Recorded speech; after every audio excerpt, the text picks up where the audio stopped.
რუსული მხარე აცხადებს, რომ მათ აზოვის ზღვის თავზე ორი უკრაინული რაკეტა, მოსკოვის, ბრიანსკის, სმოლენსკისა და ტულის რეგიონებში კი 20-ზე მეტი უპილოტო საფრენი აპარატი გაანეიტრალეს. საჰაერო განგაში ისმოდა ასევე ანექსირებულ ყირიმში, ქერჩის ხიდზე კი დროებით შეწყდა მოძრაობა. ტულის რეგიონში ჩამოგდებული ერთ-ერთი დრონი საცხოვრებელ სახლს დაეცა, თუმცა გარდაცვლილთა შესახებ ინფორმაცია არ ვრცელდება.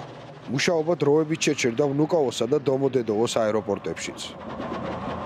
გასულ შაბათს უკრაინულმა მხარემ მოსკოვი დაადანაშაულა თავდასხმაში, რომელშიც 75 დრონი იყო გამოყენებული. უკრაინელებმა როგორც თავად ამბობენ, 71 დრონი გაანეიტრალეს.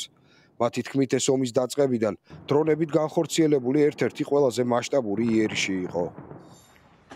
ამ თავდასხმის შედეგად დაშავდა 5 ადამიანი, ათეულობით საცხოვრებელ კორპუსს და შენობას შეუწყდა ელექტროენერგიის მიწოდება.